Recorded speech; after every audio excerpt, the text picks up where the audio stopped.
કચ્છના ગાંધીધામમાં Deendayal port trust ના એક નોકરિયાતને હની ટ્રેપનો ભોગ બનાવીને 6 સ્ત્રીઓ અને 5 પુરુષોની ગેંગે કુલ 23 લાખ રૂપિયા પડાવી લીધા છે।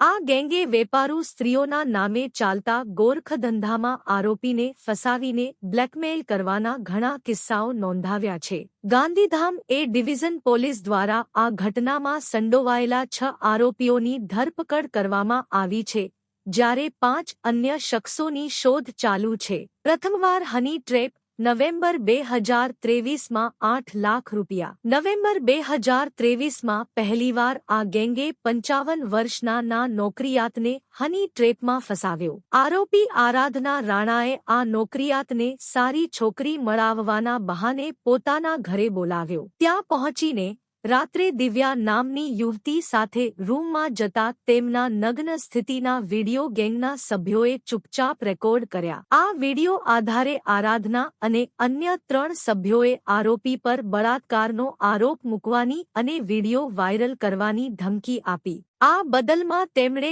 6 લાખ રૂપિયાની માંગણી કરી, જેને અંતે 8 લાખ રૂપિયા ચૂકવવામાં આવ્યા। 20 ફેબ્રુઆરી 1924 બીજા તબક્કે 13 લાખ રૂપિયા પડાવ્યા। આનાથી પ્રભાવિત ન થાય તેવા આ નોકરિયાતે ફરી ફેબ્રુઆરી 2024માં ફાલ્ગુની મકવાણા નામની ગેંગ સભ્યને સ્ત્રી સપ્લાય કરવા સંપર્ક કર્યો। ફાલ્ગુની પોતાની દીકરી તરીકે ઓળખાવતી યુવતી સાથે પહોંચી। જ્યારે નોકરિયાત યુવતી સાથે રૂમમાં હતો ત્યારે ગેંગના સભ્યોએ આ પ્રકરણનો ફરીથી શિકાર કરીને નગ્ન હાલતનો વિડિયો બનાવ્યો અને 30 લાખની માંગ કરી। પોતાના પ્રતિષ્ઠાને બચાવવા નોકરિયાતે લોન લઈને અને અન્ય વ્યૂહો અપનાવી 13 લાખ રૂપિયા ચૂકવ્યા। ગેંગના સભ્યોએ આ રકમ અગાઉથી નક્કી કરેલા સ્થળો પર મળી લીધી। ડિસેમ્બર 2024માં ત્રીજા તબક્કે વધુ 2 લાખ પડાવ્યા। 10 મહિનાની શાંતિ પછી ડિસેમ્બર 2024માં કુસુમ વરસાણી અને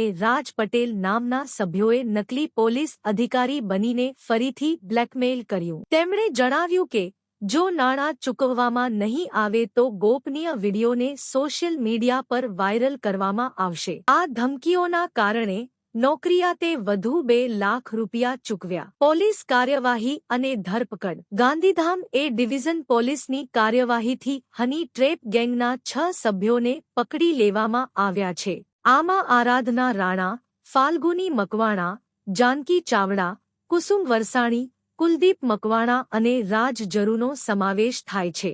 આ સાથે જ 5 અન્ય આરોપી દિવ્યા, સુમિત રાણા, મિતુલ સુથાર, રાજ પટેલ અને જાહ્નવીને પકડવાના પ્રયાસો ચાલી રહ્યા છે। જૂની હની ટ્રેપ કાંડમાં સંડોવાયેલા આરોપીઓ। આ ગેંગના મુખ્ય સભ્યો જાનકી ચાવડા અને કુસુમ વરસાણી હની ટ્રેપના કિસ્સાઓમાં અગાઉથી સંડોવાયેલા છે। 2017માં અને 2022માં પણ આ મહિલા આરોપીઓએ યુવાનોને લલચાવી આવા કિસ્સાઓમાં ફસાવ્યા હતા અને ભારે રકમ પડાવી હતી। સમાજ માટે સાવચેત થવાનો સંદેશ। આ કિસ્સો માત્ર નોકરિયાત વ્યક્તિને નોકરી ગુમાવવાની કે આર્થિક નુકસાનની જ વાત નથી, પરંતુ તે એક ચેતવણી છે કે કઈ રીતે અંગત ગોપનીયતાના દુરુપયોગથી હિંમતથી ભોગ બનવાવા માટે દબાણ કરવાનું મોરચું ખુલ્લું થાય છે।